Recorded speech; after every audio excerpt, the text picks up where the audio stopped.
Bismillahirrahmanirrahim. Assalamualaikum warahmatullahi wabarakatuh. Waalaikumsalam warahmatullahi wabarakatuh. Alhamdulillahilladzi hadana lihadza wa ma kunna linahtadiya laula an hadanallah. Segala puji bagi Allah Subhanahu wa taala yang telah memberikan kita hidayah. Yang kalau bukan karena hidayah Allah Subhanahu wa taala berikan, maka pagi hari ini tidak mungkin kita bisa hadir di masjid melaksanakan salat yang paling berat dilaksanakan oleh orang-orang munafik, kata Nabi, yaitu salat subuh berjamaah. Itulah kenapa kita diajarkan untuk mengucapkan satu kalimat, yang satu kalimat ini adalah kalimat yang menjadi esensi sebagai seorang hamba.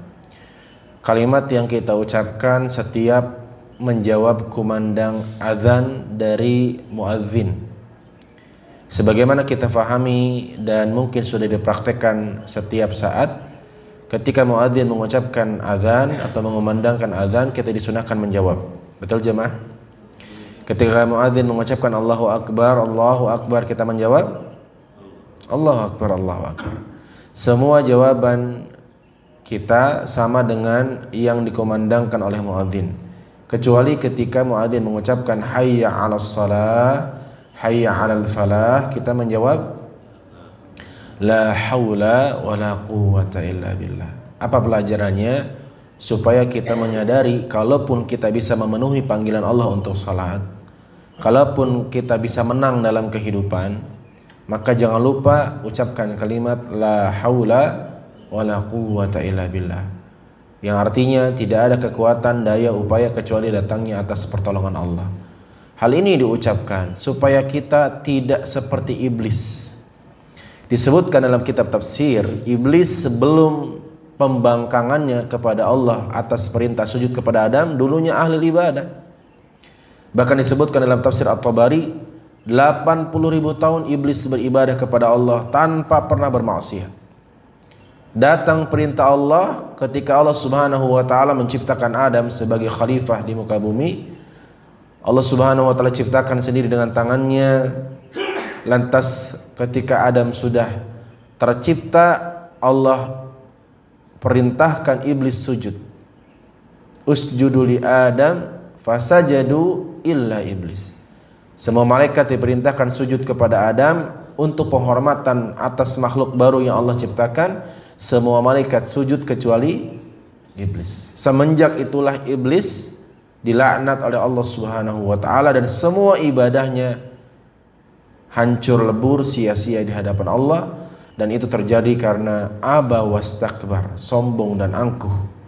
Itulah kenapa kalimat la haula wala quwwata illa billah tidak hanya diucapkan ketika mendengar azan, tapi juga kita ucapkan setiap mau keluar rumah berikhtiar. Bekerjakah Anda, berdagang, apapun ikhtiarnya, maka jangan lupa baca doa keluar rumah. Apa doa keluar rumah? Bismika Allahumma ahya wa bismika amut. Pantas di kantor bawaannya mengantuk terus. Salah baca doa jemaah. Apa doanya? Doa yang Nabi ajarkan, yang kata Nabi, kalau ibu bapak setiap ikhtiar, sebelum ikhtiar, setiap mau keluar rumah, membaca doa ini, 3 keutamaan yang Allah akan berikan. Hudita, yang pertama Allah akan berikan petunjuk terbaik dalam ikhtiarnya. Yang kedua, kufita, Allah akan cukupkan segala bentuk kebutuhannya. Yang ketiga, kukita, Allah akan jaga dari segala bentuk mara bahaya. Apa doanya? Bismillahi tawakkaltu 'ala Allah, ditutup dengan kalimat yang sama, la haula wala quwwata illa billah. Karena iblis paling tidak suka kita mengucapkan kalimat itu.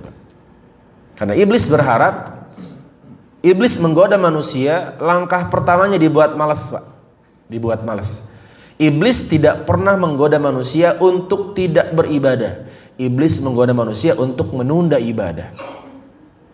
Kata Nabi dalam hadis yang sahih, setiap orang tertidur diikat dengan 3 ikatan oleh setan. Setiap manusia yang tertidur. Dan setiap ikatan ada tata cara melepaskannya. Kata Nabi, idza stayqadha, ketika seseorang bangun tidur, kemudian dia berdoa kepada Allah Subhanahu wa taala, inhalat uqdah, putuslah ikatan yang pertama. Jadi kalau ibu bapak bangun tidur, segeralah membaca doa. Karena kalau tidak segera mesti tidur lagi. Karena kita masih diikat dengan 3 ikatan. Betapa banyak di antara kita berniat bangun malam, alarmnya 1 atau 3? 3. Jam 3, setengah 4, jam 4. Bangunnya qomat subuh. Kenapa? Karena kata Nabi, seandainya bukan Nabi yang bersabda, saya tidak tahu, karena ini perkara ghaib, Pak. Perkara ghaib tidak boleh mengarang-arang cerita. Kata Nabi, setiap orang tertidur dan terbangun, setan membisikkan telinga orang tersebut dengan kalimat lailah tawilah farkud, yang artinya malam masih panjang, tidur lagi sebentar. Pernah nggak dengar kalimat itu tuh di pikiran, Pak? Kalau kita bangun jam 3, apa kata iblis? Baru jam 3, nanti aja setengah 4. Itu iblis, Pak. Makanya kata Nabi, kalau Anda mendengar kalimat itu di pikiran, dalam bahasa kerennya inner voice, Pak, suara dari dalam. Makanya kan setan itu alladzi wasisu fi sudurin nas. Fi sudur, Pak. Inside. Jadi iblis itu menggoda manusia dari dalam diri kita, seolah-olah itu pikiran kita. Pernah nggak mengalami itu? Bangun jam 3, udah niat mau tahajud, tiba-tiba muncul dari dalam diri. Nggak muncul di lewat lisan kan? Munculnya dari dalam pikiran. Apa kalimatnya? Masih jam 3, nantilah setengah 4, masih cukup buat tahajud. Ternyata itu dari setan. Setan itu soft selling banget, Pak. Setan nggak bilang begini, jangan tahajud. Enggak, Pak. Karena manusia itu secara fitrah kalau dilarang dia malah termotivasi untuk mengerjakan. Maka dia tidak melarang. Ketika kita bangun jam 3 untuk tahajud, bangun, tapi nanti. Setengah 4 bangun lagi. Kata setan apa? Gak apa-apa tahajud, tapi nanti. Makanya setan menggoda manusia dengan cara menunda kebaikan sampai tidak terlaksana sekalipun. Itulah kenapa dalam kebaikan rumusnya apa? Lakukan segera mungkin semampu kita. Yang kedua, ketika kita bangun tidur agar terlepas ikatan kedua apa? Fatawaddo'a, berwudu, Pak. Segera. Karena kalau putus satu ikatan, tidak dilanjutkan dengan memutus yang lain, bisa lagi tidur lagi, Pak. Bangun tidur, baca doa apa? Alhamdulillahilladzi ahyana ba'da ma amatana wa ilaihin nusyur. Karena enggak berlanjut wudu, lanjut baca doa. Bismika Allahumma ahya wa bismika amut. Tidak sedikit di antara kita sudah berniat gitu ya. Alasannya mengumpulkan nyawa, entah kemana nyawanya sebelumnya. Tapi kemudian terlalaikan oleh ikatan iblis yang belum putus tuntas. Maka kata Nabi, kalau habis baca doa buru-buru wudu. Kalau wudu kata Nabi, inhalat uqdatun ukhra, putus ikatan yang kedua. Itu agak ringan badan, Pak. Tapi belum selesai ini urusan. Betapa banyak di antara kita sudah doa, bangun tidur, wudu, lihat bantal empuk, Pak. Nanti aja, Pak ya. Khawatir nanti malah subuhnya ngantuk. Pintar banget setan tuh menggoda. Maka segeralah putus ikatan yang ketiga dengan amalan yang ketiga. Apa itu? Salat sunnah 2 rakaat yang ringan. Belum salat tahajud itu, Pak. Para ulama memberikan nama dengan salat iftitah, salat pembuka.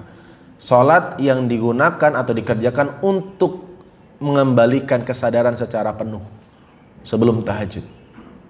3 amalan ini dikerjakan apa saja?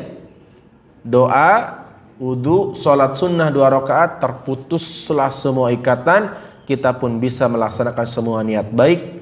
Dan kata Nabi, siapa yang melakukan itu paginya penuh semangat, Pak. Fasbaha nasyitan, maka dia akan bangun di pagi hari dalam keadaan semangat. Tapi ketika kita tidak lulus dengan ujian ikatan setan, kemudian subuhnya kesiangan, pasti paginya mencekam. Apalagi kalau kesiangannya hari Senin, mencekam sekali itu, betul tidak? Anak buru-buru, suami buru-buru. Kira-kira auranya positif atau negatif? Oh negatif, aura kuntilanak yang keluar itu. Semuanya dimarahin, ayahnya dimarahin, semuanya. Itulah pentingnya menjaga pagi. Kata para ulama, harimu tergantung pagimu, Pak. Kalau paginya baik, sisanya baik. Itulah kenapa kita harus menjaga waktu pagi. Ba'da subuh ini memang paling enak ngapain? Tidur. Apalagi hari Ahad begini. Ya, JJP. Apa JJP? Hari ini JJP bukan jalan-jalan pagi, jajan-jajan pagi. Orang jalan-jalan pulang bawa keringat, dia bawa jajan sekerasan. Nah, seringkali begitu. Makanya dalam rangka menjaga waktu subuh yang sangat rentan untuk disia-siakan, kita membuat pengajian. Bahkan pengajian ini sampai syuruk, dan semoga membuat kita mendapatkan pahala haji yang sempurna. Karena Nabi bersabda, Allahumma barik ummati fi bukuriha. Keberkahan Allah curahkan di waktu pagi. Dan pembahasan pagi hari ini kita akan membahas tentang satu tema yang sangat penting kita bahas, yaitu menjadi hamba yang Allah cinta. Sekarang saya tanya, penting gak menjadi hamba yang Allah cinta? Penting gak kita mendapatkan cintanya Allah? Jangankan dicintai Allah ibu bapak, dicintai sama Pak RT aja kita. Pak RT senang sama kita, gampang gak urusan? Gampang. Ngurus surat-surat gampang. Selalu dampak dicintai itu apa? Diprioritaskan. Yang lain bikin surat-surat lama banget, giliran yang datang yang disukai sama Pak RT-nya single, yang datang single, cepet langsung jadi. Karena cinta itu dampaknya prioritas, Pak. Jangan ngaku cinta kalau tidak memprioritaskan. Orang cinta sama istrinya, maka istrinya jadi prioritas. Maka kalau Allah sudah mencintai hambanya, maka alam semesta Allah ciptakan prioritasnya untuk dia, Pak. Makanya insya Allah pagi hari ini semoga cukup waktunya. Ini perjalanan kita. Hari ini kita akan membahas yang pertama, apa urgensi menjadi hamba yang dicintai oleh Allah Subhanahu wa taala. Apa sih pentingnya mendapatkan cintanya Allah? Yang kedua, kita akan membahas siapa sosok yang sudah jelas Allah umumkan bahwa dialah sosok yang Allah cinta. Bukan klaim dari manusianya, tapi langsung di-announce, diumumkan oleh Allah di dalam Al-Quran. Karena sebaik-baik atau semudah-mudahnya belajar itu belajar dari sosok. Harus ada role modelnya. Yang ketiga, kita akan membahas, kalau kita sudah bersama-sama sepakat ingin mendapatkan cinta Allah, apa konsekuensinya? Karena hidup tentang konsekuensi, Pak. Hidup adalah pilihan, dan hidup adalah tentang menerima konsekuensi dari pilihan. Yang keempat, baru kita akan bahas how to-nya, bagaimana cara meraih cintanya Allah. Dan yang terakhir, kita bahas penghalangnya. Ternyata ada penghalang yang membuat kita tidak bisa mendapatkan cinta Allah. Kita mulai dari pembahasan yang pertama. Apa sih pentingnya mendapatkan cintanya Allah Subhanahu wa taala? Ibu bapak, ayah bunda, abang kakak jamaah Masjid Raudhah yang semoga senantiasa dirahmati oleh Allah Subhanahu wa taala. Jika Allah ridho kepadamu, maka tak ada yang bisa menghalangimu. Sebaliknya, jika Allah tidak ridho padamu, tidak ada yang bisa membantumu. Ini harus clear di awal, Pak. Jika Allah ridho, tidak ada yang bisa menghalangi kita. Jika Allah tidak ridho, seluruh manusia berkumpul untuk membantu kita menyelesaikan urusan kita, nggak akan selesai. Dan itu disampaikan langsung di dalam hadis riwayat Tirmidzi, dan hadis ini hasan sahih.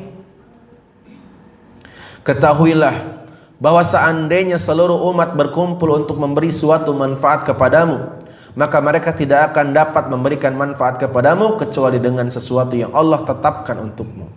Sebaliknya, jika seluruh manusia berkumpul untuk menimpakan suatu musibah, mudarat, bahaya kepadamu, maka mereka tidak akan dapat menimpakan kemudaratan atau bahaya tersebut kepadamu kecuali dengan sesuatu yang Allah timpakan kepadamu. Pena telah diangkat dan lembaran-lembaran telah kering. Jadi yakini, seluruh manusia membuat makar untuk mencelakakan kita, ibu bapak. Kalau Allah bilang selamat, selamat. Semua orang berusaha melindungi kita. Mungkin pelapis perlindungannya dengan beberapa lapis. Kalau Allah bilang celaka, celaka. Maka perlu nggak kita cinta dari Allah? Perlu banget ya. Perlu nggak kita dapat ridho dari Allah? Perlu banget. Makanya kalau Allah ridho, alam semesta mendukungmu, Pak. Kalau Allah nggak ridho, ada aja penghalangnya. Kalau Allah ridho orang berangkat ke Baitullah, nggak ada uang aja berangkat, Pak. Qadarullah, saya sering menemani jamaah ke Baitullah, selalu menemukan cerita yang nggak masuk akal. Orang-orang yang buat makan aja pas-pasan, Pak, bisa berangkat suami istri dan mereka bayar cash, walaupun hasil tabungan beberapa tahun. Bahkan sebagian mereka ada yang bayarnya pakai uang yang mereka kumpulkan, pecahan 5.000 rupiah. Tapi sebaliknya ada orang yang secara ekonomi mapan. Dia sudah pernah ke Singapura, Paris, Prancis, Spanyol, keliling dunia, tapi tidak pernah Allah izinkan kakinya menginjakkan kaki di tanah suci. Ada saja halangannya. Setiap diagendakan ke tanah suci, ada urusan kantornya. Kantornya sudah mengizinkan cuti, sakit badannya. Badannya sehat, kantornya mengizinkan cuti, COVID, ditutup bandaranya. Ada saja penghalangnya. Maka penting tidak mendapatkan ridho dan cintanya Allah. Penting tidak jemaah? Penting. Dan yang kedua, apa urgensi mendapatkan cinta Allah? Ini yang paling penting, Pak. Ini harus kita pahami, dan ini min fahmi ahli sunnah wal jamaah. Termasuk pemahaman ahli sunnah wal jamaah, kita meyakini bahwa amal kita tidak akan pernah mencukup untuk membayar surganya Allah Subhanahu wa taala. Jangan dikira kita masuk surga hanya semata-mata amal kita, Pak. Kenapa? Kalau dihitung-hitung jemaah, amal kita sama dosa kita banyak mana? Gini, Pak. Kalau amal itu insya Allah diterima. Kalau maksiat pasti dosa. Contoh. Kita sholat subuh berjamaah begini. Pasti diterima apa insya Allah diterima? Insya Allah, Pak. Kita hanya berharap semoga Allah terima. Tapi kalau habis sholat subuh ibu-ibu gibah, insya Allah dosa apa pasti dosa? Pasti. Tidak usah pakai insya Allah itu, Pak. Pasti dosa. Itu masalahnya. Bisa dipahami jemaah? Ya. Orang korupsi, insya Allah dosa apa pasti dosa? Pasti. Sedangkan semua amal ibadah kita masih insya Allah. Karena tidak ada yang bisa memastikan itu kecuali Allah. Sedangkan sedangkan maksiat pasti jadi dosa. Dan ini dijelaskan oleh Nabi Muhammad SAW dalam hadis riwayat Imam Muslim dari sahabat Jabir bin Abdullah radhiyallahu anhu. Rasulullah SAW bersabda, la yudkhilu ahadan minkum amalul al-jannah. Jelas kalimatnya. Tidak ada amalan seorang pun yang bisa memasukkannya ke dalam surga. Dalam hadis yang lain atau riwayat yang lain, ketika Nabi bersabda tidak ada satupun orang yang masuk surga dengan amalnya, sahabat bertanya, kadzalika anta ya Rasulullah, apakah engkau juga demikian? Maksudnya, apakah engkau juga masuk surga bukan karena amalmu? Nabi menjawab, kadzalika ana, begitupun juga aku. Jika amal Rasul saja tak cukup membayar surga, apalagi amal Bang, Eko, Fatimah, Khadijah, apalagi amalan jamaah perumahan Matoa. Lantas apa yang membuat orang masuk surga? Kuncinya apa? Illa birahmatin minallah. Kecuali orang itu masuk surga karena mendapatkan apa? Rahmat dari Allah Subhanahu wa ta'ala. Lantas berarti kita nggak usah beramal. Justru kita beramal supaya mendapatkan rahmat. Nah, rahmat itulah yang menjadi kunci surga. Jangan juga disalahpahami. Besok-besok nggak sholat, ditanya, kenapa Bu kok setelah ikut pengajian di Masjid Raudhah kok nggak sholat? Masuk surga bukan karena amal, tapi karena rahmat. Ya bagaimana mungkin Anda mendapatkan rahmat kalau tidak beramal? Tapi amal bukan semata-mata yang membuat kita masuk surga. Cara sederhana memahami rahmat itu begini, Pak. Saya berusaha mencari cara agar agama langit ini bisa membumi, Pak. Dengan analogi-analogi sederhana, dan analogi itu ternyata digunakan oleh Nabi dalam menjelaskan agama. Contoh, Nabi pernah berkata begini. Tentu analogi ini harus kita clearkan, itu tidak dalam rangka menyamakan Allah dengan makhluk. Itu sepakat kita. Laisa kamitslihi syai', Allah tidak mungkin sama dengan makhluknya. Tapi analogi ini membuat kita mudah mencerna apa yang Allah ingin sampaikan kepada hambanya dengan pemahaman yang benar. Contoh, Nabi pernah menggunakan analogi dalam pembahasan bagaimana Allah mencintai hambanya. Ketika kita dikasih tahu atau dikabari bahwa Allah mencintai hambanya, jujur kita nggak punya referensi itu, Pak. Karena kita nggak pernah berinteraksi langsung dengan Allah. Ngobrol aja nggak pernah. Satu-satunya manusia yang bisa berbincang langsung dengan Allah selagi dia masih hidup di dunia cuma satu orang. Siapa? Nabi Musa alaihissalam. Selain itu tidak ada, Pak. Maka bagaimana kita bisa mencerna Allah mencintai kita, kita nggak punya referensinya. Kalau begini, ibu bapak yakin nggak orang tua ibu bapak cinta sama ibu bapak? Yakin nggak? Coba bayangkan rasa cintanya. Ada referensinya Pak. Waktu kecil kita dituntun cara berjalan. Nah, sedangkan referensi cinta kita dengan Allah tidak ada. Maka ketika Nabi menjelaskan bagaimana Allah mencintai hambanya, maka Nabi menggunakan analogi peristiwa. Suatu hari, tawanan perang kaum muslimin yang ditawan oleh musuh Islam dibebaskan Pak. Dan di antara mereka yang dibebaskan ada anak. Ada anak kecil atau bayi dalam riwayat yang ikut diselamatkan. Dan bayi itu sudah ditunggu oleh ibunya. Yang saking bahagianya melihat anaknya selamat, orang tua itu menangis. Maka Nabi berkata kepada sahabat, wahai para sahabat, lihat ibu itu saking bahagianya dia menangis melihat anaknya pulang. Kata Nabi, mungkinkah ibu seperti itu mencelakakan anaknya? Jawabannya tidak mungkin. Maka ketahuilah, Allah jauh lebih tidak mungkin mencelakakan hambanya, karena cintanya Allah melebihi cinta ibu kepada anaknya. Sehingga kita punya referensi, oh kalau ibu aja cinta banget sama anaknya, apalagi Allah. Jadi nggak ada ceritanya Allah itu mendolimi hambanya.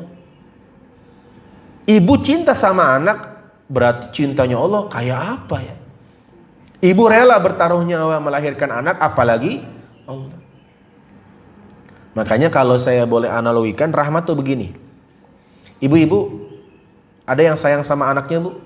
Boleh angkat tangan yang sayang sama anaknya. Sayang ya Bu ya. Lebih sayang sama anak apa sama bapaknya Bu? Sama anak katanya Pak. Masya Allah ya. Padahal nggak ada anak kalau nggak ada bapaknya. Ibu-ibu kalau saya tanya lebih sayang mana, jawabannya rata-rata sama Pak. Lebih sayang anak. Harusnya lebih sayang siapa? Lebih sayang bapaknya. Kenapa? Karena anak akan punya kehidupannya masing-masing. Anak itu bersama Anda hanya 1/4 usia hidupnya. Bahkan anak-anak itu full sama orang tuanya sebelum sekolah. Usia-usia balita itu full sama orang tua. Setelah itu SD, setengah waktunya sudah bersama gurunya. Apalagi kalau SDIT, lebih panjang lagi itu sekolahnya pulang. Orang tua hari ini tuh luar biasa. Sekolahnya sudah SDIT, pulangnya sore dileskan pula. Luar biasa. SMP sudah makin jauh lagi sekolahnya, sedikit lagi waktunya bersama Anda. SMA sudah malu jalan bareng sama Anda. Kuliah sudah tidak satu rumah dengan Anda. Menikah sudah pisah kakaknya. Maka waktu terbaik untuk menikmati bersama dengan anak itu balita, dengan segala tingkah polanya. Apalagi kalau anak-anak toddler ya. Justru kalau anak-anak toddler diem, berbahaya. Kok nggak ada suaranya, bahaya itu. Mesti ada yang dipegangnya kan. Ada skincare yang boleh dibeli, diawur-awurkan. Maka dinikmati. Maka apa urgensi mendapatkan rahmat Allah? Ternyata semua ibadah kita sia-sia kalau tidak mendapatkan rahmat Allah. Gambarannya apa? Gambarannya seperti ini. Ibu-ibu punya anak kecil ya, mungkin usia 7 tahun ya, sudah mulai bisa disuruh ya. Ibu bilang begini sama anaknya, atau bapak bilang sama anaknya begini, nak, tolong belikan bapak atau ibu sampo. Disebutlah nama samponya, misalnya merek apa begitu. Karena anaknya usia 7 tahun, dia langsung berangkat. Semangat dia berangkat karena dia ingin menyenangkan orang tuanya. Anak soleh insya Allah. Sesampainya dari warung, yang dia beli bukan sampo tapi sabun badan, sabun cair untuk badan. Apa kata orang tuanya? Ya Allah, pinternya anak mama, tapi bukan ini nak. Ini kalau udah pakai sampo rambut ibu kusut dong. Ya karena ini sabun buat badan. Oh berarti salah mama. Salah nak. Berangkat lagi. Berangkat lagi dapatnya apa? Dapatnya lotion, hand body. Karena bentuknya misalnya sama. Terus diulang-ulang, ternyata semua yang dia lakukan salah, tidak memenuhi syarat yang kita inginkan. Tapi sebelum ibu bapak suruh, sebelumnya ada kalimat begini. Nah, tolong belikan ibu bapak sampo, nanti dikasih uang 10.000 sebagai hadiahnya. Apa hadiahnya? Uang 10.000. Kalau beli apa? Ternyata bolak-balik anak Anda nggak kebeli itu sampo. Sekalinya kebeli, samponya bukan merek yang Anda inginkan. Kan cocok-cocokan kadang-kadang rambut tuh. Sampai anak Anda capek bolak-balik ke warung, nggak kebeli juga tuh barang. Kira-kira 10.000-nya tetap dikasih nggak? Nah itulah rahmat Pak. Jadi rahmat itu adalah bentuk kemaha belas kasihan Allah atas perjuangan seorang hamba, walaupun perjuangan seorang hamba nggak nutup sesuai keinginan Allah. Jadi tugas kita hanya apa? Mengiba, Pak. Sholat kita jauh sama sholat Nabi, Bapak. Nabi diriwayatkan dalam hadis yang sahih, saking lamanya sholat berdiri sampai kakinya bengkak, Pak. Di sini ada, saya yakin di sini juga banyak yang kakinya bengkak. Tapi karena lain cerita. Karena Nabi kakinya bengkak karena saking lamanya sholat. Orang hari ini asam urat. Nabi, Pak, pernah diriwayatkan oleh sahabat Hudzaifah al-Yamani. Berarti dari mana sahabat ini? Dari Yaman. Hudzaifah al-Yamani. Suatu malam Nabi sholat malam. Kemudian Hudzaifah al-Yamani melihat, Nabi lagi sholat, ngikut. Ini menjadi dalil untuk jadi makmum, gak mesti dari awal. Bisa makmum itu di tengah perjalanan. Dan tidak ada syariat wajib menepuk pundak. Ya. Menepuk pundak kan ditujukan untuk memberitahu kan bahwa aku jadi makmum. Ternyata enggak, Pak. Ya. Dalam hadis ini tidak ada cerita ditepuk pundak Nabi kan? Tidak ada. Maka Hudzaifah al-Yamani berniat menjadi makmum dan Hudzaifah berdiri di sebelah belakang. Nabi itu ke salah satu mukjizatnya seolah-olah di belakang kepalanya punya mata, Pak. Makanya Nabi itu seringkali tahu peristiwa di belakang beliau ketika sholat. Maka Nabi kemudian memegang kepala Hudzaifah, digesernya dari belakang ke sebelah kanan. Ini dalil kalau sholat berjamaah hanya satu makmumnya dan makmumnya laki-laki itu bukan depan belakang, Pak, tapi kiri, kanan dan sejajar. Ustaz, kalau sejajar nggak tahu imam makmumnya, tahu imam sebelah kiri, makmum sebelah kanan. Ya. Kemudian datang lagi seorang sahabat yang kedua, enak tuh Hudzaifah bisa jadi makmum Rasulullah sholat malam. Maka kemudian dia pun sholat bersama Rasulullah jadi makmum, maka berdiri sebelah kiri, berarti sejajar. Dan kemudian Nabi memegang kepala dua sahabat ini dimundurkan ke belakang. Ini jadi dalil kalau makmumnya lebih dari satu, maka baru depan, belakang. Dan saya tanya nih, semoga jawaban jamaah matwa benar ya. Sebenarnya ketika Anda jadi makmum, misalnya sop pertama penuh, datang Anda di sop kedua, mulainya dari mana sop itu? Kanan, kiri, tengah? Ini pertanyaan jamaah, bukan pengumuman, jadi dijawab. Kalau nggak tahu nggak apa-apa, jawab nggak tahu aja. Kalau Anda sholat berjamaah, untuk memulai saf itu mulainya dari mana nih? Dari kiri, tengah atau kanan? Coba, yang kanan, angkat tangan yang kanan. Berarti dari sana no? Ya, kalau di sini kan mesti sono ya. Yang dari tengah? Oke. Yang dari kiri? Nggak ada yang kiri ya. Jawabannya kanan, tengah, kiri. Tidak ada yang benar, Pak. Jawabannya dimulai dari mana imamnya, disitulah di belakang imam persis itulah memulai shaf, Pak. Qadarullah, Masjid Raudhah, imamnya presisi, Pak, tengah.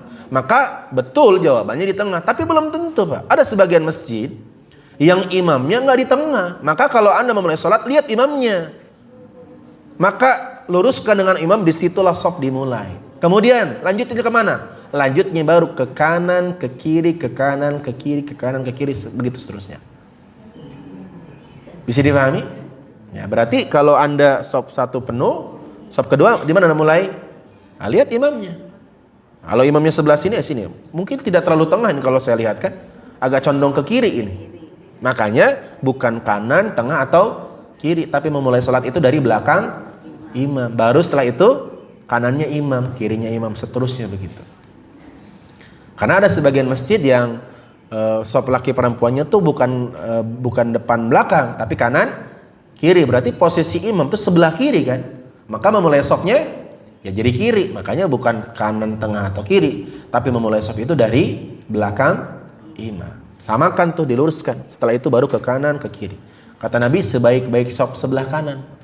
Jadi kalau dipilih mana yang paling bagus, kanan atau kiri, kan makanya memulai shaf itu kalau sudah ada satu orang ke kanan dulu baru ke kiri. Tapi pastikan seimbang antara kanan dan kiri. Ya. Tetapi Sekarang saya tanya, ibu bapak mencintai Allah tidak? Oh, semua sepakat mencintai Allah. Maka bukan sekedar mencintainya, tapi juga dicintai olehnya. Jangan sampai cinta kita bertepuk. Kalau bertepuk sebelah tangan, berarti nggak tepuk itu, Pak. Dia kan syarat menjadi tepuk kalau ketemu, baru bunyi. Kalau sebelah tangan, nampar itu. Maka jangan sampai ini klaim semata, tapi juga Allah mengakui cinta kita. Jangan sampai kita merasa dicintai oleh Allah, ternyata enggak. Akan repot, Pak. Ya. Maka pembahasan kedua, yuk kita langsung belajar langsung dari sosok yang pernah hidup di dunia ini, yang bisa kita pelajari sebagai role model. Karena sosok ini sudah diucapkan dan diumumkan oleh Allah bahwa sosok inilah sosok yang dicintai oleh Allah. Tinggal kita tiru orangnya. Siapa itu? Nabi Ibrahim alaihissalam. Ya. Tentu dengan Nabi Muhammad, tapi sosok Nabi Ibrahim ini menjadi sosok contoh. Itulah kenapa setiap kita sholawat, di dalam sholat ada nama Nabi Ibrahim. Makanya disebut sholawat Ibrahimiyah, karena ada kisah yang sangat indah. Dan Ibrahim sebagai kekasih Allah itu sudah diumumkan oleh Allah di surat An-Nisa, surat keempat, ayat 125. Surat apa? An-Nisa, surat yang keempat, ayat 125. Allah Subhanahu wa ta'ala berfirman di ayat terakhirnya, wattakhadallahu Ibrahima khalila. Allah berfirman, dan Allah telah menjadikan Ibrahim sebagai kekasihnya. Berarti Ibrahim sudah jelas-jelas dicintai Allah. Pertanyaannya, apa yang membuat Ibrahim dicintai oleh Allah? Ini yang kita harus contoh. Maka pembahasan selanjutnya kita harus tahu ini dulu. Ibu bapak berharap dicintai oleh Allah atau tidak? Berharap? Jawabannya kurang meyakinkan. Berharap tidak? Berharap. Sudah meyakinkan tapi kurang semangat. Berharap tidak? Bedakan semangat sama emosi, jemaah ya. Sudah ada unsur emosinya sepertinya. Ternyata kalau kita berharap mendapatkan cinta Allah, kita harus tahu konsekuensinya. Jangan jadi orang itu pecundang. Tahu nggak pecundang? Pecundang itu orang yang tidak siap dengan konsekuensi pilihan hidup, Pak. Makanya orang Bogor nggak boleh ngeluh hujan, Pak. Kenapa? Konsekuensi memilih tinggal di Bogor, ya hujan, ya nikmati hujannya. Tinggal di Cikarang jangan ngeluh panas. Ya itu konsekuensi pilihan hidup. Makanya hidup tentang love or leave. Cintai atau tinggalkan. Love it or leave it. Saya pernah dicurhati, Pak. Saya juga kadang-kadang jadi konselor pernikahan. Banyak handphone saya isinya curhat orang-orang yang mencurhatkan rumah tangganya. Ada laki-laki, Pak. Kalau yang curhat perempuan emotikon nangis-nangis mungkin saya maklumi ya. Ini laki-laki curhat ke saya via WhatsApp, emotikonnya nangis-nangis. Agak geli saya nerimanya, Pak. Dan saya pernah ketemu orang itu di Kudus. Memang orang Kudus, salah satu peserta pelatihan saya. Kemudian dia WA-nya begini, Ustadz. Dan ini bukan kali pertama dia WA. Sering kali dia WA dengan WA yang sama, Pak. Masalahnya itu terus. Ustadz gimana ya, istri saya nggak mau pulang bersama saya. Jadi istrinya tinggal bersama ibunya dan kakak kandungnya. Tapi setiap suaminya mau menjemput, istrinya nggak mau pulang bersama suaminya. Intinya udah nggak mau tinggal bareng. Bahkan lebih parahnya lagi, setiap suaminya berusaha menjemput, kakak kandungnya atau kakak ipar dia itu selalu menganiaya orang ini, Pak. Ditampar, ditonjok. Jadi sudah sering menerima perlakuan buruk lah dari siapa? Dari kakak istrinya atau kakak ipar dia. Dan itu berkali-kali. Dan ngomongnya tuh sama terus. Terus saya bilang begini, ya udah Pak, menurut saya kalau udah begini ceritanya sudah hilang marwah seorang laki-laki kan. Kalau laki-laki sudah hilang marwahnya, apa yang mau dilanjutkan? Maka kata Allah apa? Nikahi dengan baik-baik, pisah dengan baik-baik. Sarahan jamila. Ya sudah. Kalau istri sudah, bahkan kalau istri sudah keluar rumah, berani keluar rumah tanpa izin suaminya, Pak. Itu dalam Islam fatal. Ini bukan lagi keluar rumah, Pak. Ya, bahkan membiarkan suaminya dianiaya oleh kakak kandungnya. Apa jawaban laki-laki ini? Tapi Ustadz, saya masih cinta sama istri saya nggak mau pisah Ustadz. Saya tetap berharap bersama dia. Oke, saya hargai keputusan Bapak, tapi silakan nikmati tamparan kakak iparmu. Jadi pilih, terima konsekuensinya, Pak. Bisa dipahami nggak maksud saya? Jadi hidup itu tentang memilih pilihan dan menerima konsekuensi. Karena tidak ada satupun pilihan yang sempurna, Pak. Nggak ada, Pak. Contoh bapak-bapak memilih menikah. Kenapa? Sepi, Pak.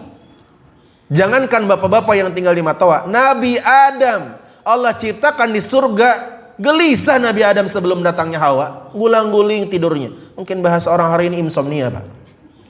Sekelas Nabi Adam tinggal di surga, gak betah. Apalagi bapak-bapak tinggal di Matoa.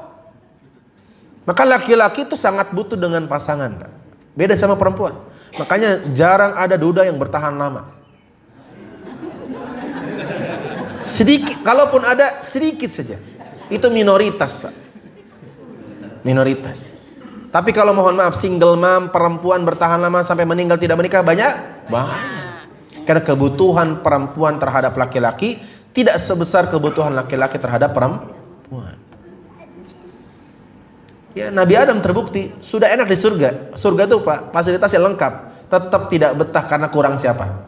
Kurang pasangan. Makanya kalau Anda tinggal di Matoa nggak betah karena nggak punya pasangan, lebih wajar, Pak, dimaklumi itu. Oh, Nabi Adam menjadi surga nggak betah gara-gara belum ada Tapi pertanyaannya, setelah menikah muncul nggak masalah yang dulu sebelum menikah belum ada? Muncul banyak. Itulah konsekuensi pernikahan, Pak. Ya nggak usah ngeluh. Gak usah ngeluh istri cerewet. Ya kalau gak pengen istri cerewet ya gak usah nikah, kan begitu. Makanya kalau ada laki-laki curhat, saya tegas. Ustadz, kenapa ya istri saya tuh cerewetnya istiqomah banget. Cerewetnya gak lihat waktu pagi dia ngomel, siang ngomel, malam ngomel. Saya gak pulang cuman itu rumah saya. Saya gak nemuin cuman dia istriku, katanya. Curhat. Terus saya apa? Kata saya, Pak, tetap yang salah Bapak. Ustadz, salah saya apa? Saya nyari nafkah. Saya berikan semua gaji saya ke dia. Walaupun kadang susah lagi diminta lagi. Kurang, apa salah saya? Tetap yang salah Bapak. Yang cerewet istri saya, Ustadz. Tetap yang salah Bapak. Salah saya apa, Ustadz? Salah milih istri. Jadi istri itu, Pak, objek dalam sebuah pernikahan. Istri itu dipilih oleh laki-laki. Maka pernikahan dalam Islam sah tanpa mempelai perempuan hadir di akad pernikahan. Betul? Ya, Pak. Jadi kalau ada pernikahan nih, mempelai perempuan tidak hadir, asal walinya hadir, sah. Yang penting ada wali, saksi 2 orang, sah. Nggak usah hadir perempuannya. Tapi bisa nggak pernikahan sah tanpa mempelai laki-laki?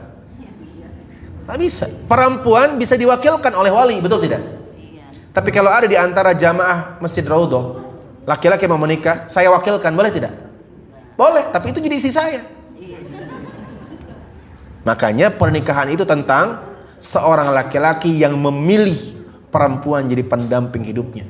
Perempuan dipilih, laki-laki memilih. Maka semua konsekuensi rumah tangga yang nanggung laki-laki, Pak. Yang nanggung laki-laki. Makanya yang harus lebih sabar siapa? Laki-laki. Makanya, Pak, perempuan 1000 kali bilang cerai gak terjadi apa-apa, Pak. Gak ngefek sedikit pun itu. Perempuan, kan gampang kali perempuan itu bilang gitu. Aku udah gak kuat, ceraikan aku. Gak terjadi apa-apa.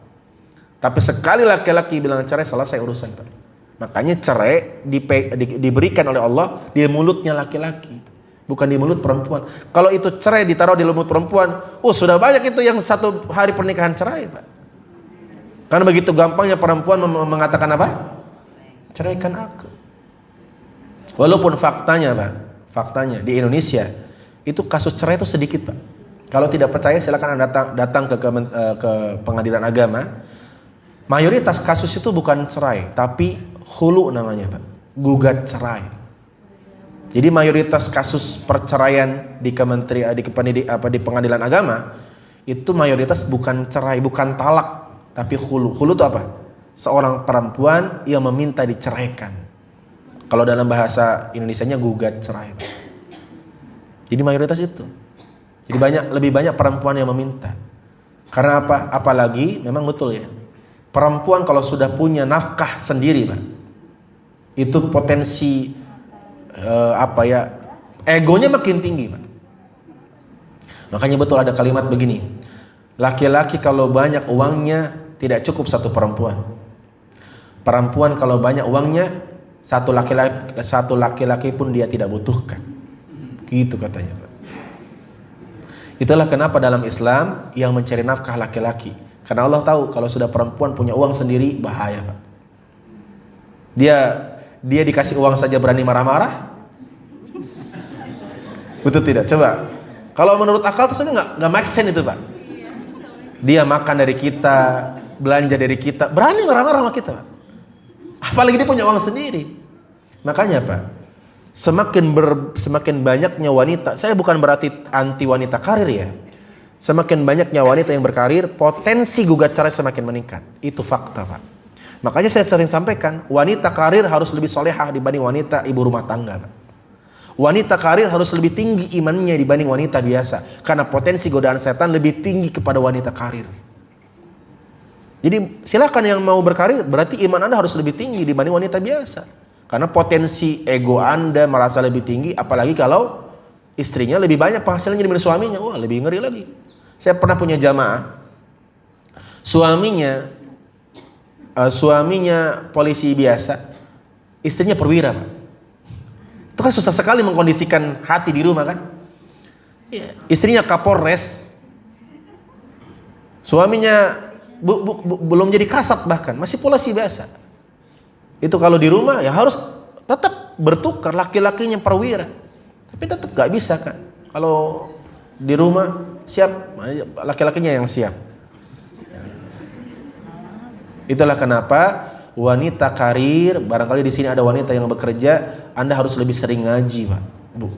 Harus lebih sering menjaga iman karena potensi godaan setan lebih tinggi kepada wanita karir. Bukan berarti tidak boleh saja berkarir, tapi etikanya, adabnya, ilmunya harus lengkap. Ya. Jadi kita sepakat ya, kita berharap mendapatkan cinta Allah. Maka kalau kita sepakat, ini yang harus kita tahu. Ya. Ibu bapak, sekarang lagi rame love language, bahasa cinta.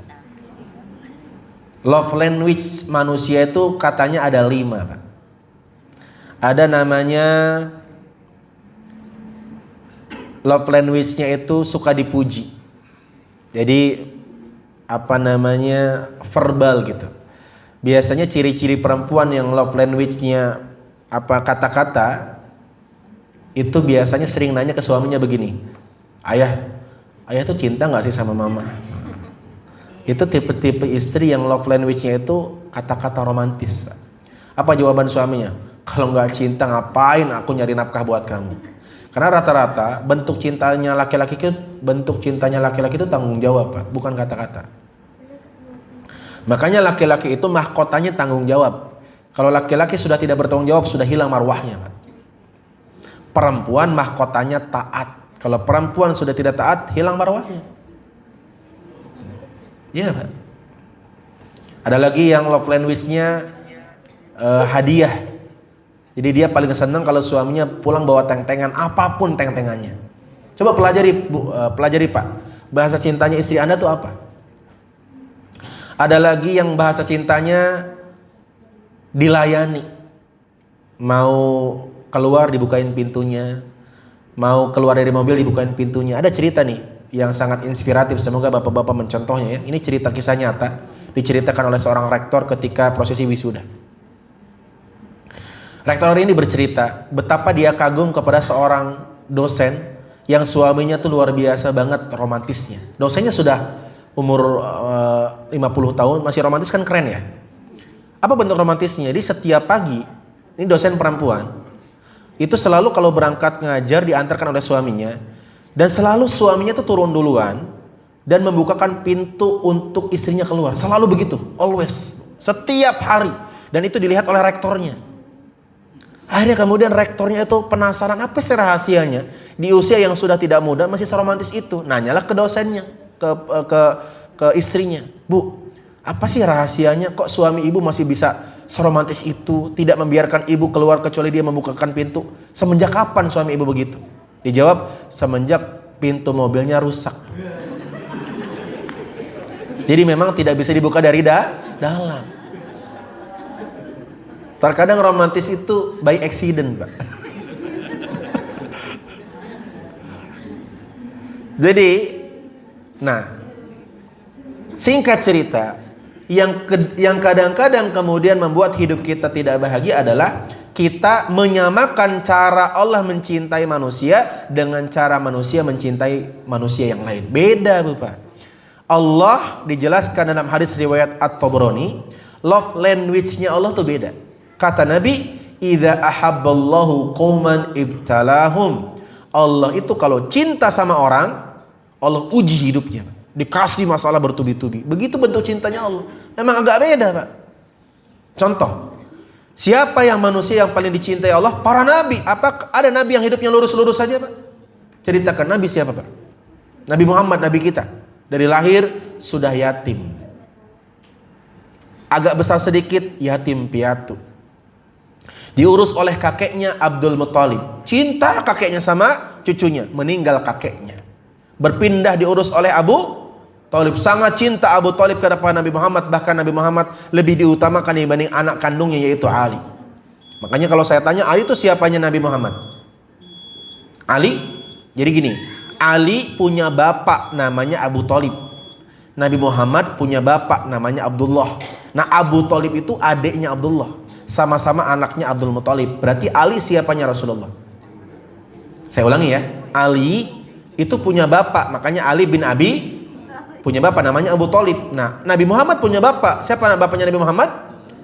Abdullah. Nah, Abdullah itu kakak kandungnya Abu Thalib. Berarti Ali siapanya Rasulullah? Siapa? Menantu. Karena Rasulullah punya anak perempuan, nikah sama Ali. Jadi Ali siapanya Rasulullah? Menantu. Karena Nabi Muhammad punya anak namanya Fatimah. Fatimah menikah dengan Ali. Berarti Ali siapanya Rasulullah? Sepupu. Karena Ali anak dari adik bapaknya Rasulullah. Artinya terkadang jawaban yang berbeda itu nggak mesti salah benar, Pak. Kadang-kadang duanya benar, Pak. Maka kalau ada perbedaan jangan langsung emosi. Satu jawab sepupu benar, satu jawab menantu benar. Makanya dalam agama perbedaan itu ada dua. Ada perbedaan yang bersifat kontradiktif, salah dan benar. Ada perbedaan yang bersifat variatif, dua-duanya benar. Dan mayoritas perbedaan fikih itu sifatnya variatif. Jadi nggak usah pakai emosi. Ali sepupu Rasul benar, nggak usah pakai nyalahin yang Ali menantunya Rasul. Dua-duanya benar. Tergantung sudut pandang. Nah, dilihat dari siapa. Kalau dilihat dari Fatimah dia menantunya. Kalau dilihat dari bapaknya dia sepupunya. Dan jangan mengaku cinta, kata Allah di surat Al-Ankabut, kalau belum diuji. Ahasiban nas ayutraku ayyaqulu amanna wa hum la yuftanun. Apakah manusia mengira dia mudah berkata aku beriman kepada Allah, aku mencintai Allah, sedangkan mereka belum diuji? Makanya kalau kita membahas Nabi Ibrahim, kenapa Nabi Ibrahim bisa mendapatkan cinta Allah? Minimal ada 3 ujian cinta Nabi Ibrahim. 3. Yang ini juga berkemungkinan besar akan diberikan oleh Allah kepada orang yang berharap dicintai oleh Allah. Sama, Pak. Yang pertama, ujian antara mencintai diri dengan mencintai Allah. Itu diuji ketika Nabi Ibrahim berdakwah dan dibakar, Pak. Beliau berdakwah dan gara-gara beliau berdakwah tauhid, beliau dihukum dengan cara dibakar. Pas dibakar diuji lagi, Pak. Ditawari kan, mau tetap berdakwah dengan versimu atau dengan versi kami? Maka Nabi Ibrahim tidak bergeming, kalau mau bakar saja, Pak. Tidak sedikit pun ada penyesalan dalam hati Nabi Ibrahim ketika dibakar. Bahkan ketika malaikat datang menawarkan bantuan, wahai Ibrahim, perlukah aku bantu dirimu agar selamat? Ibrahim dengan tegas menjawab, amma ilaika fala, adapun kepada malaikat aku tidak butuh bantuan. Ana wa anta makhluk, karena aku dan kamu sama-sama makhluk. Wa amma ilallah fana'am, adapun kepada Allah aku butuh bantuan. Maka ketika Nabi Ibrahim berkata hasbiyallah, ini salah satu kalimat yang sangat indah saat diucapkan oleh seorang hamba yang sedang buntu dalam kehidupan. Hasbiyallah, maka Allah langsung berfirman kepada api. Api itu makhluk, dan bisa berkomunikasi dengan Allah. Apa kata Allah? Ya naru, wahai api, kuni barda wa salama ala Ibrahim. Jadilah api yang dingin dan menyelamatkan untuk Ibrahim. Maka seketika api yang panas menjadi dingin dan dilengkapi dengan kalimat bardan wa salaman, dingin tapi menyelamatkan. Karena ada dingin yang membahayakan, dingin tapi sejuk gitu loh, bukan dingin yang bisa membunuh. Maka Ibrahim kemudian selamat. Maka luluslah ujian yang pertama. Ibrahim mencintai dirinya, mencintai nyawanya, tapi Ibrahim lebih mencintai Allah. Ujian kedua apa? Diujilah istrinya. Ibu bapak, Nabi Ibrahim diuji bertahun-tahun tidak punya keturunan. Menikahlah Ibrahim dengan Siti Sarah. Ingat, Nabi itu harusnya punya keturunan untuk melanjutkan dakwah. Sudah ikhtiar dengan berbagai macam ikhtiar, mungkin kalau zaman sekarang promil gitu ya, dengan rumput Fatimah gitu ya. Macam-macam lah orang berikhtiar misalnya, tetap tidak kunjung hamil. Maka Sarah kemudian sadar diri. Sarah memanggil Ibrahim, Ibrahim, kesini. Ada apa sayang? Engkau seorang nabi dan engkau harusnya punya keturunan untuk melanjutkan dakwah. Kita sudah berikhtiar punya anak, tidak kunjung Allah berikan. Maka silakan cari perempuan lain untuk engkau nikahi. Apa sayang, ulangi sayang, salah, khawatir salah dengar kan, harus dikonfirmasi. Silahkan kamu nikah lagi. Kira-kira kalau istri bapak-bapak, Pak di sini Pak, mengucapkan kalimat yang sama seperti yang diucapkan Sarah, gimana perasaannya Pak? Kenapa kok ragu-ragu menjawabnya? Ibrahim menjawab, janganlah sayang, tidak apa-apa kita tidak punya keturunan. Aku sudah cukup dengan kehadiranmu. Jangan sayang, aku tahu kok kamu sudah cukup dengan kehadiranku, tapi kau seorang nabi, perlu ada generasi yang melanjutkan dakwah. Maka dipilihlah wanita yang tidak jauh-jauh, yaitu Hajar. Hajar yang selama ini bantu-bantu mereka. Menikahlah dengan Hajar. Hebatnya lagi, ketika sudah menikah dengan Hajar, Allah kasih hamil Hajar. Dan gara-gara Sarah ridho suaminya nikah lagi, Allah kasih Sarah juga hamil. Ini solusi nih bagi perempuan yang gak hamil-hamil. Ini solusi salah satu yang bisa dipikirkan. Barangkali mau jadi pilihan, kan ini cuma offering, penawaran saja. Karena Sarah itu tadinya gak bisa hamil, gara-gara ridho suaminya nikah lagi, dia pun kerennya lagi, lahir dari rahim Hajar Nabi Ismail jadi nabi. Tidak kalah hebat, lahir dari rahim Sarah Nabi Ishak jadi nabi juga. Dua-duanya soleh. Tuh, pengen punya anak soleh, Bu? Kenapa bapak-bapak yang ketawa ini bapak-bapak?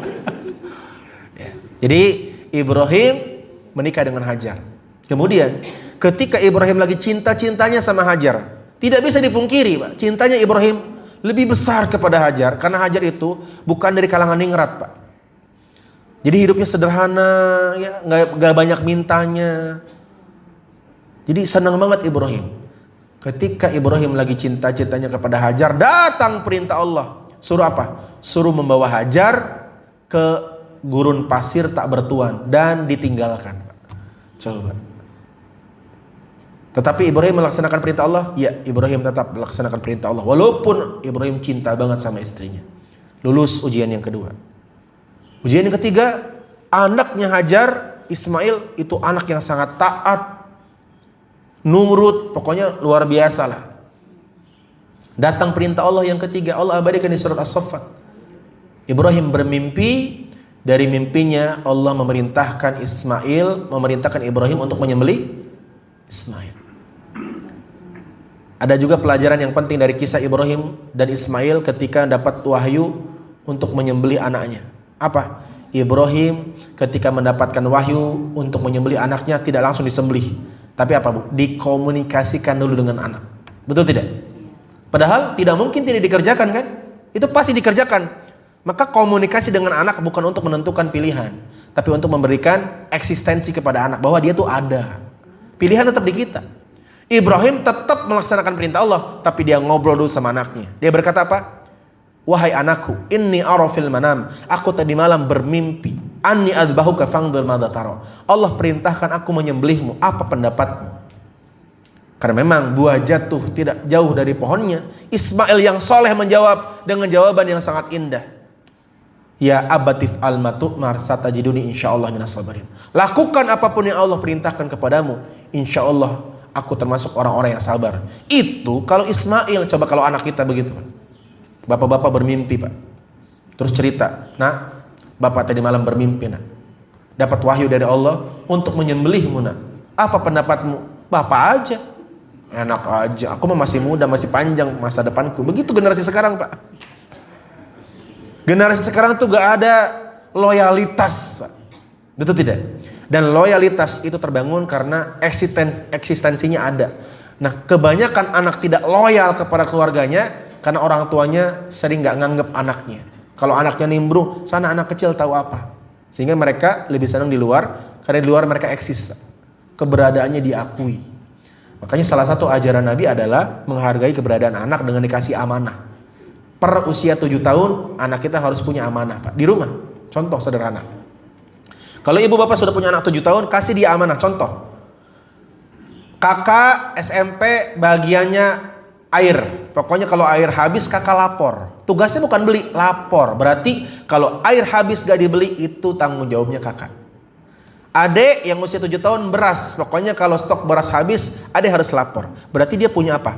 Punya kontribusi dalam urusan rumah. Sehingga kalau beras habis, anaknya gak lapor, berarti itu tanggung jawab dia. Sehingga dia merasa eksis di rumahnya. Coba kasih amanah. Kadang-kadang kita nih saking sayangnya dengan kalimat apa? Ustaz, cukup saya yang susah, anak saya aja jangan. Itulah salah satu prinsip yang membuat generasi ini tuh lembek, Pak. Makanya sampai disebut generasi Kenapa? Indah di luar tapi pasti pegang mudah pecah. Anak dulu masih inget gak waktu kecil kita disuruh beli minyak, derajatnya kita tenang-tenang sepanjang jalan? Betul tidak? Itu bukan berarti orang tua nggak bisa beli. Orang tua sedang menunjukkan bahwa aku butuh kehadiranmu. Tanpamu minyak tidak ada. Begitu. Nah, biasa kan, Pak?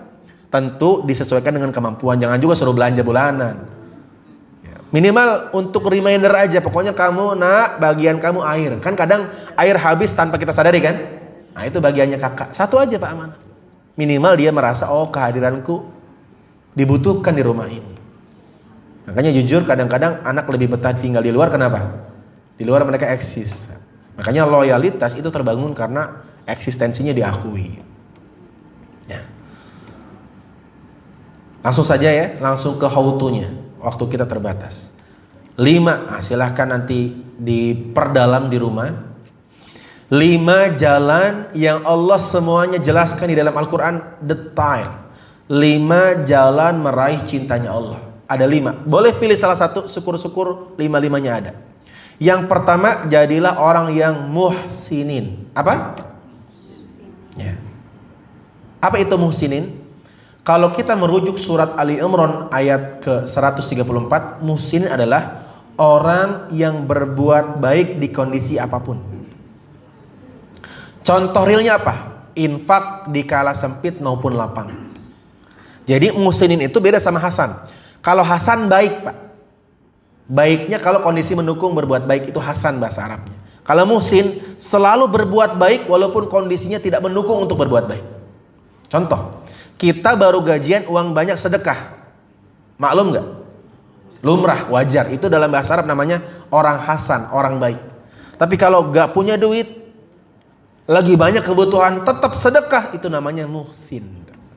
Orang yang selalu mengusahakan tetap berbuat baik apapun kondisinya.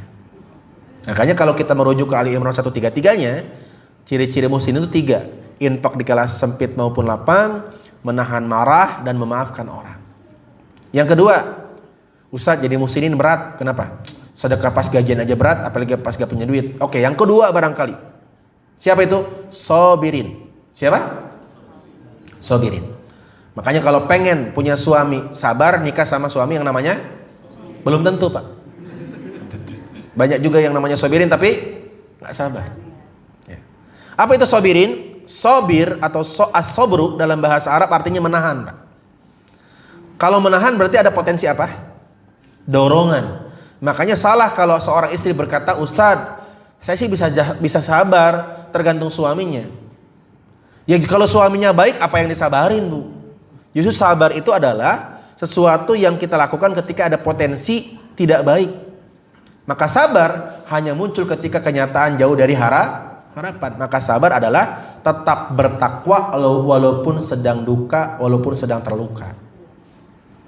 Sabar adalah apa? Tetap bertakwa, menahan diri untuk tetap bertakwa walaupun lagi nggak senang hati. Itulah definisi sabar.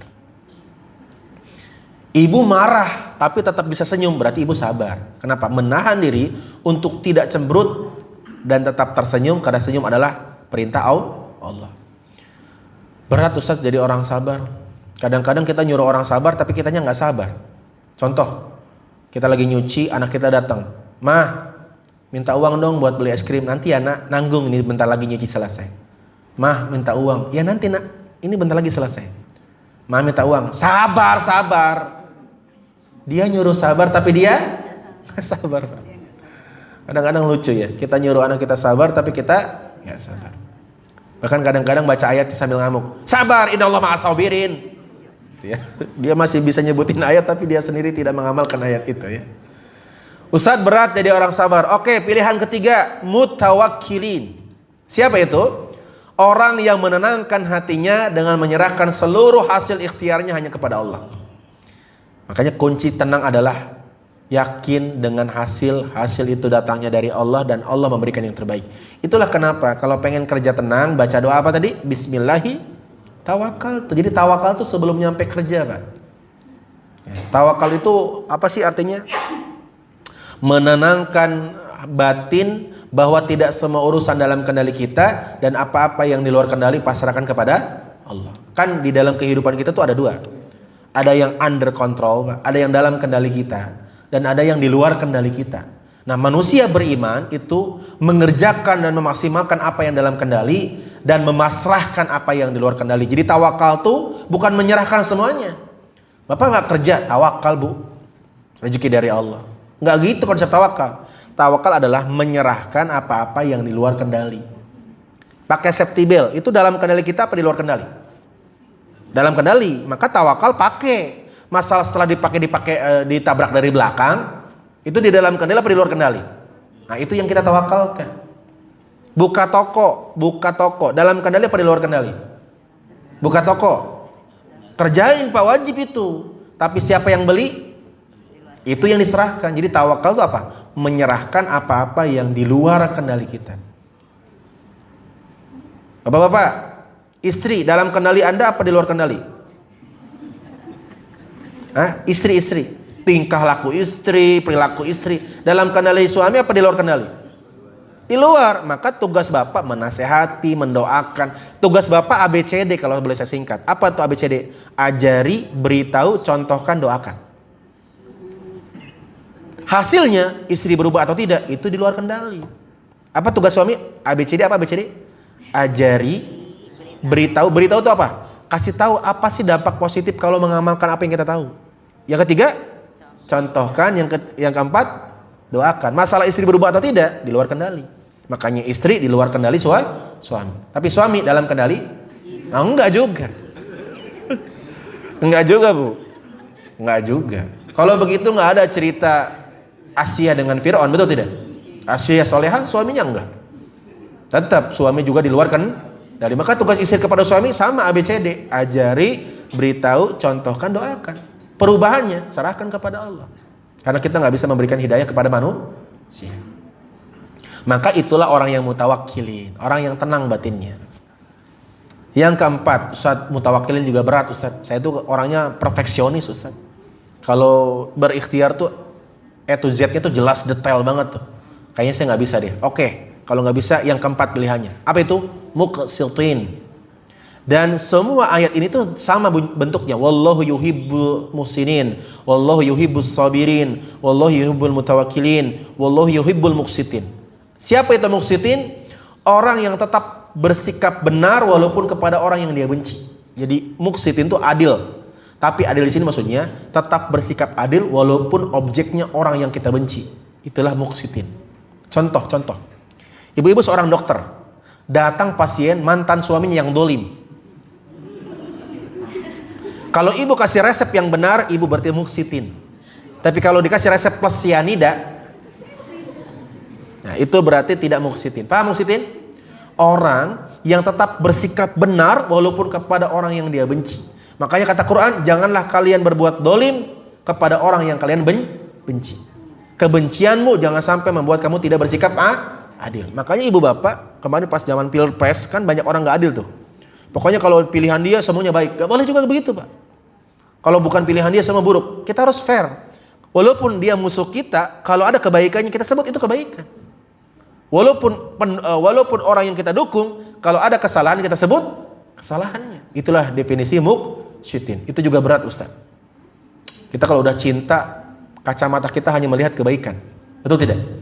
Kalau udah benci, kacamata kita hanya melihat keburukan. Makanya kata Imam Ali apa? Jangan terlalu sibuk mendefinisikan dirimu kepada orang lain. Karena orang yang mencintaimu tidak butuh itu, orang yang membencimu tidak akan percaya itu. Jadi sia-sia. Yang terakhir berarti pilihan. Kayaknya pilihan yang terakhir ini pilihan yang paling relate dan relevan dengan kita. Siapa itu? Muttahirin. Siapa muttahirin? Orang yang banyak dosanya.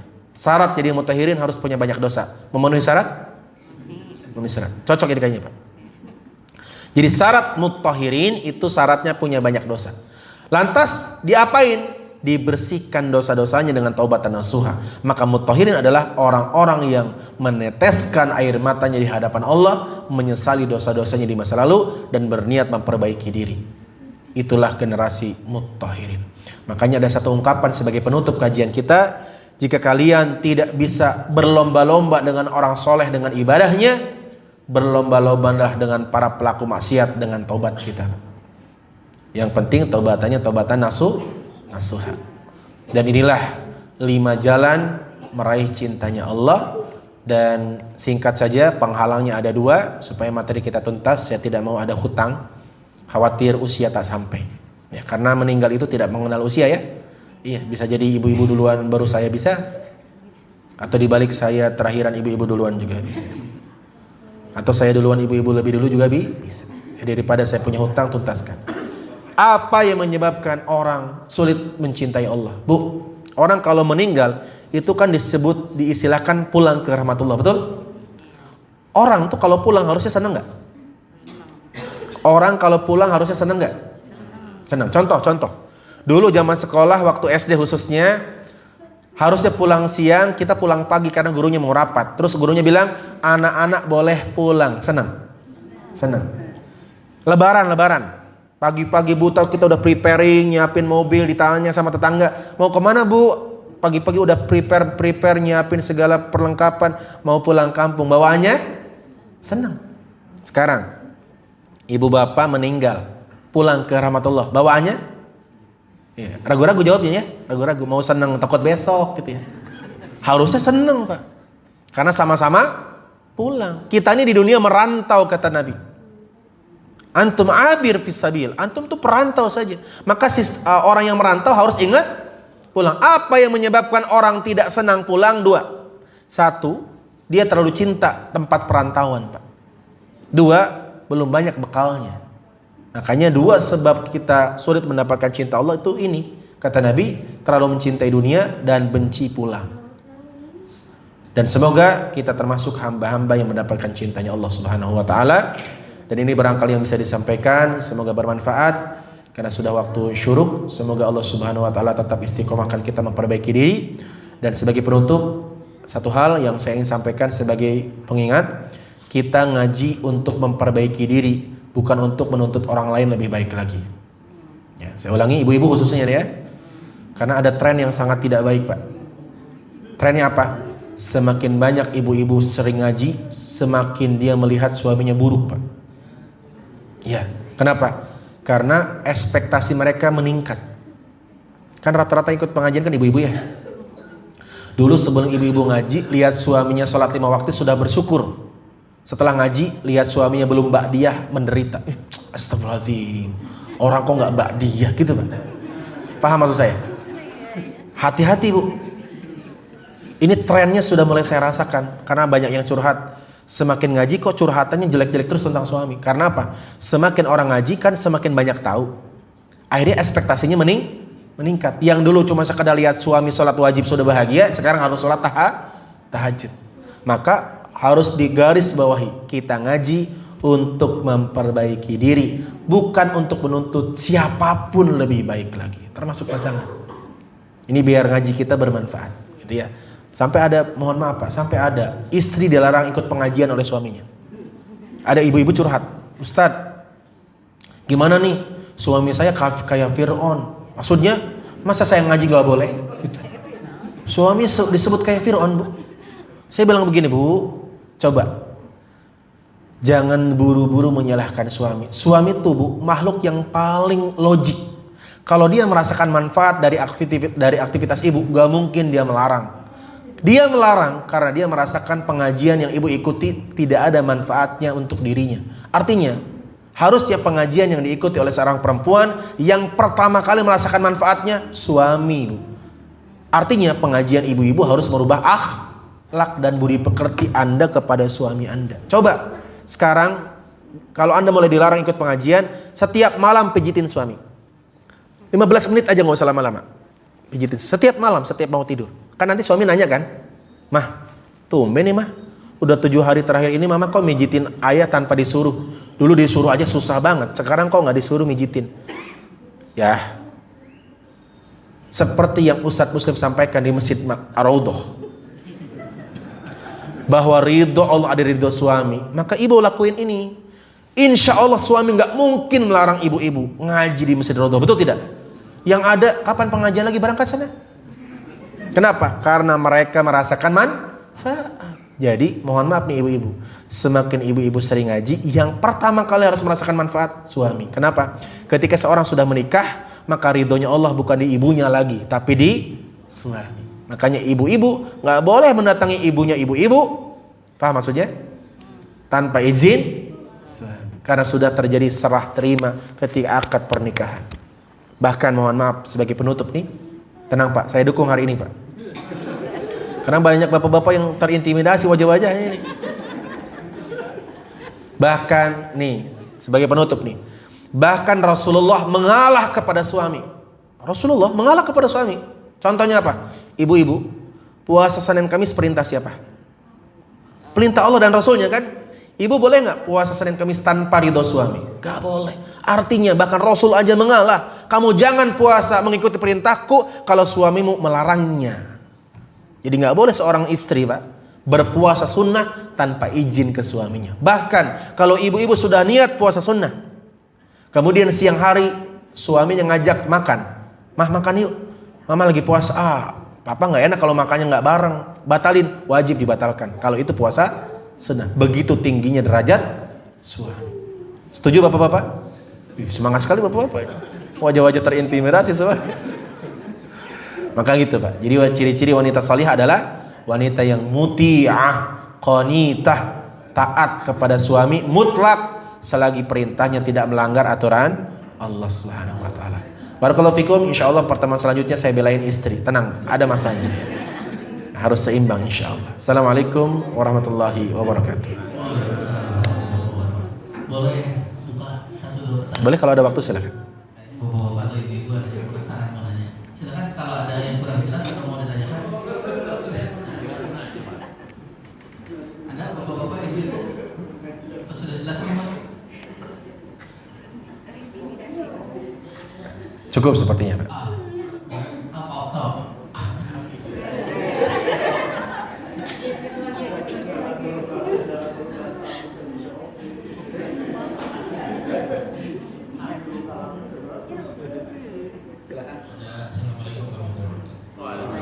Assalamualaikum warahmatullahi wabarakatuh. Pertama tadi kan saya dengar kalau seluruh dunia menghendaki A tapi Allah tidak, maka tidak akan terjadi. Tapi kita juga melihat kenyataan bahwa beberapa kasus manusia bekerja sama dengan setan dalam artian Ya bermakar buruk misalnya. Oh santet ya. Dan terjadi gitu kan? Ya. Baik. Ya. Ya. Ya. Ya.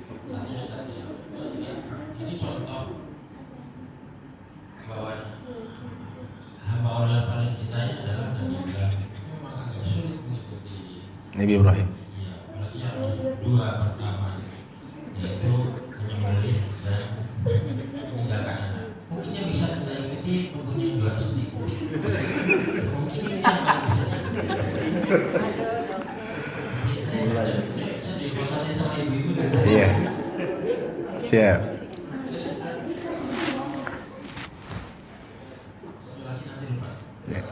Siap.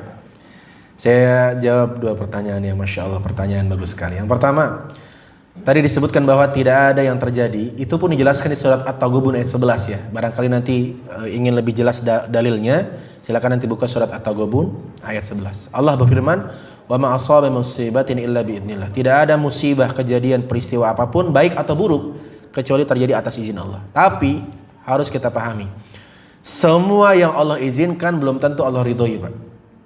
Jadi semua yang terjadi itu atas izin Allah, semuanya baik dan buruk. Tapi tidak semua yang Allah izinkan terjadi diridhoi oleh Allah Subhanahu wa taala. Kenapa? Yang buruk termasuk santet pun diizinkan. Karena kalau yang buruk tidak diizinkan, apa ujian keimanan, Pak? Contoh-contoh sederhana saja. Bapak seorang guru, pengennya kalau seorang guru punya murid jawaban soal, kalau dikasih soal jawabannya benar atau salah? Berharap benar ya. Tapi ketika muridnya jawab salah, kita biarin nggak? Apa kita jangan yang itu, jangan cek. Nggak begitu guru. Tapi guru sebelum ujian itu diadakan dikasih petunjuk, dikasih ilmu. Kenapa dibiarkan guru itu membiarkan muridnya menjawab salah? Sebagai pembeda mana yang serius belajar, mempelajari yang baik dan yang buruk. Nanti kalau yang buruk ditiadakan, ya apa manfaatnya itu ujian, Pak? Itu bukan ujian, itu kunci jawaban namanya. Ya, semua guru berharap muridnya sukses, tapi guru tetap membiarkan anak didiknya memilih pilihan yang salah. Saya pernah jadi guru, Pak. Saya tahu persis itu jawabannya salah. Karena saya tahu jawabannya A, dia jawab C. Terus guru yang benar gimana? Menurut Pak Dokter, guru yang benar gimana? Membiarkan atau ngasih tahu ya jawaban yang benar? Membiarkan, Pak. Tapi itu baru fair kalau sebelum ujian ada pelajaran. Makanya agama tidak pernah menghukum siapapun selagi dakwah belum sampai ke mereka, Pak. Jadi kita ini dianggap dosa memilih sesuatu pilihan yang buruk karena sudah dikasih tahu ilmunya. Ibu-ibu misalnya, udah tahu belum marah-marah sama suami dosa? Udah, kok ngelakuin? Nah, itulah dosa. Tapi kalau ibu-ibu tinggal di pedalaman hutan, tidak pernah dengar tausiah, tidak tahu memang hukumnya, boleh marah-marah sama suami. Karena memang belum sampai dakwah. Tapi sekarang mana ada tempat yang belum sampai dakwah di tengah teknologi yang luar biasa. Begitu, Pak. Jadi kalau memang ada orang berkongsi dengan dukun, santet, dan terbukti memang, walaupun belum bisa dibuktikan juga, Pak. Ya, misalnya tuduhan katakan iya terbukti, terjadi, berarti terjadinya atas izin Allah. Iya, terjadinya atas izin Allah. Dan Allah udah kasih tahu itu dosa. Orang mencuri, bisa nggak mencuri tanpa izin Allah? Nggak bisa, Pak. Orang berniat mencuri, kalau Allah tidak izinkan nggak jadi pencurian itu. Kok terjadi? Berarti Allah izinkan. Tetapi biasanya, Pak, setiap perbuatan buruk Allah halangi dulu, Pak. Makanya kalau orang ketahuan korupsi itu bukan pertama kali, Pak. Allah tuh nggak begitu cara mainnya. Makanya kalau anda tidak percaya, orang kok sampai ketahuan berbuat tidak baik, mesti itu sudah berkali-kali berbuat. Misalnya orang berzina, ketahuan nih berzina, digerebek, itu bukan pertama kali, Pak. Karena Allah tuh selalu kasih kesempatan untuk manusia tuh bertobat dengan cara tidak dibuka aibnya. Makanya kalau ada KPK menangkap koruptor itu bukan kasus pertama kali. Kalau ada BNN menangkap terpidana narkoba bukan pertama kali, berkali-kali. Karena Allah itu berusaha memberikan kesempatan untuk terus supaya kita mau berhenti dan memperbaiki diri. Itu yang pertama. Yang kedua, berat memang mencontoh Ibrahim, apalagi ujian-ujian yang tadi yang mudah katanya nambah istri. Justru itu yang paling berat, Pak. Itu yang paling berat. Kenapa? Karena kalau kurban, karena gini ya. Ini kan momentumnya pas banget dengan Idul Kurban. Idul Kurban kan bentuk kita mensyiarkan peristiwa Ibrahim dengan Ismail kan. Walaupun sudah berubah perintahnya dulu menyembelih anak kemudian diganti dengan kurban, maka kurban itu bukan yang disembelih bukan kurbannya, tapi hak kepemilikan kita. menghilangkan kemelekatan, Pak. Bahwa harta kita tuh milik Allah yang diberikan kepada kita, ya Allah minta sebagian kecil saja. Makanya Nabi bersabda, man kana lahu sa'ah, siapa yang punya kelebihan harta dan tidak mau berkurban, maka kata Nabi, wala yaqrabanna musallana, jangan dekat-dekat musolaku, kata Nabi.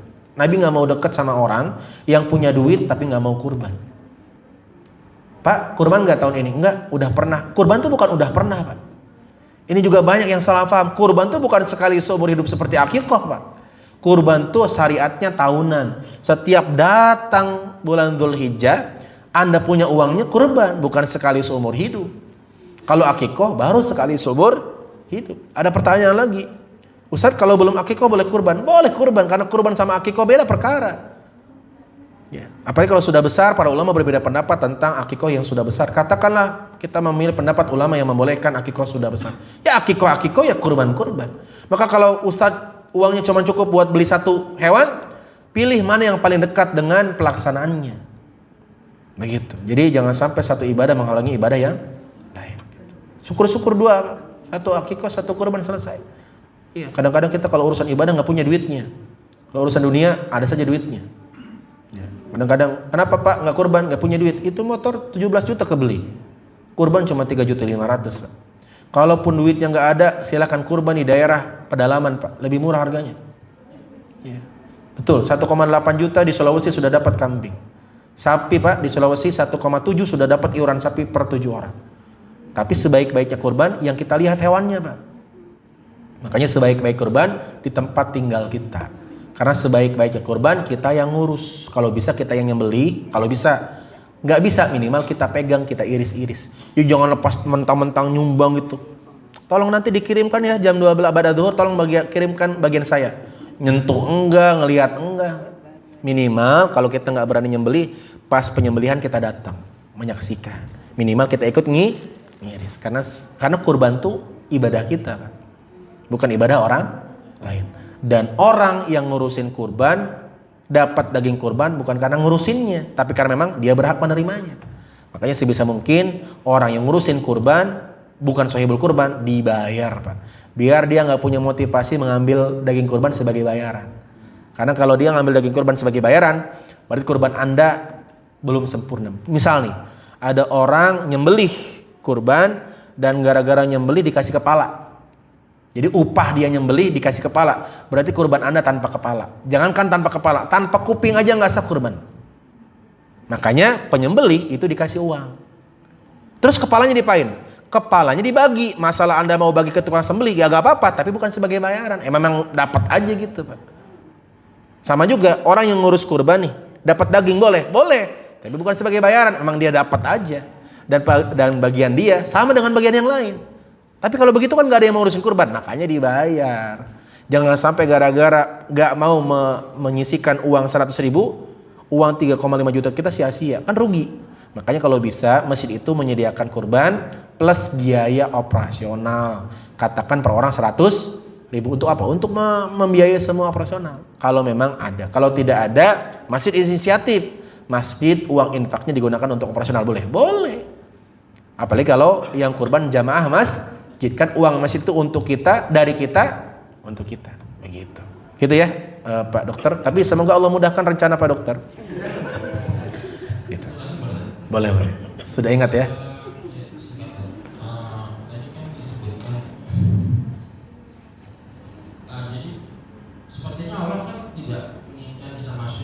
Betul. Seperti seorang guru tidak berharap muridnya gagal. Ya.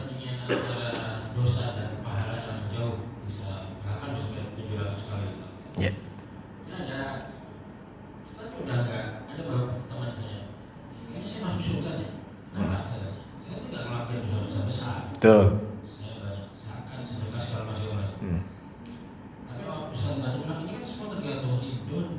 Rahmat Allah ya.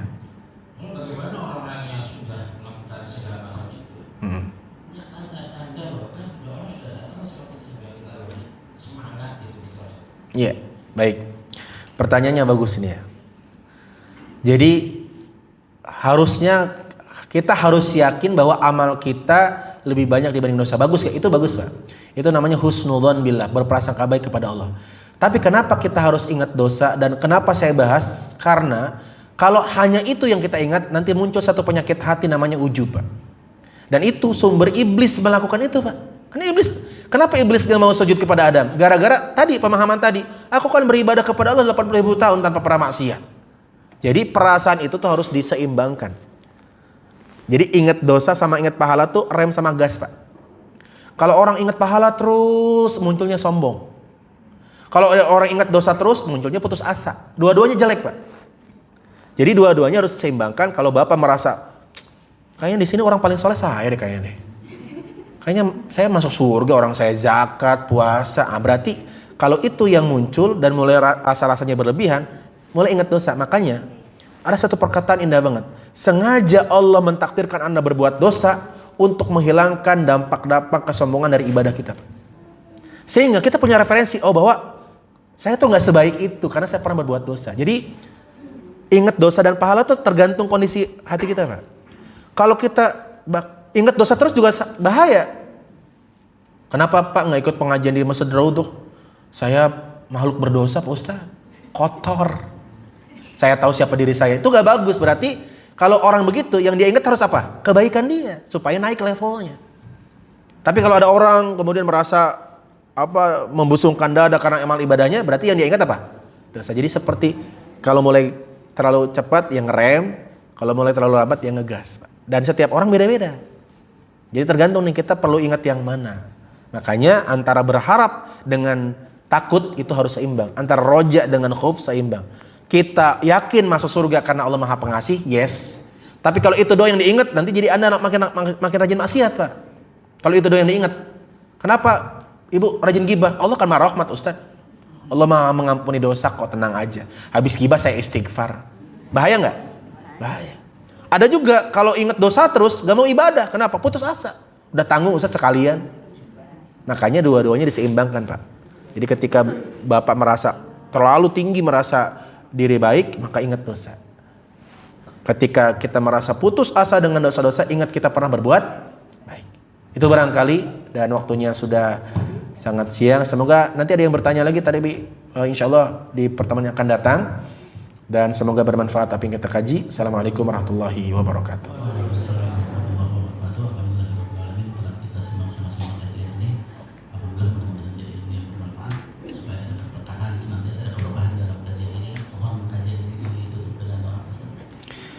Ya, supaya keberkahan tercurah berlimpah kepada kita, mari kita berdoa kepada Allah Subhanahu wa taala. Alhamdulillahirabbil alamin, hamdan syakirin, hamdan na'imin, hamdan yu'afi ni'amahu wa yukafi majidah. Ya Allah ya Karim, yang Maha melihat setiap gerak-gerik hamba-Mu.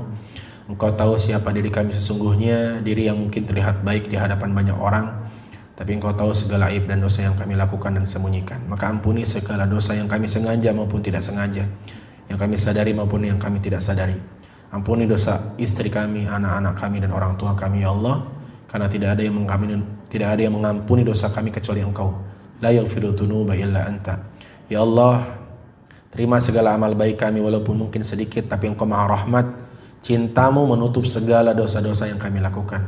Istiqomahkan kami terus berjuang menjadi hamba yang lebih baik, bukan menjadi hamba yang merasa baik, tapi hamba yang hanya berjuang menjadi baik dan terus berusaha lebih baik. Allahumma rabbana atina fid dunya hasanah wa fil akhirati hasanatan wa qina adzabannar. Subhana rabbika rabbil izzati amma yasifun. Assalamun alal mursalin walhamdulillahi rabbil alamin. Alhamdulillah dengan tutup doa Ustaz telah selesai kajian ini, mudah-mudahan ini bermanfaat. Silakan sholat subuh untuk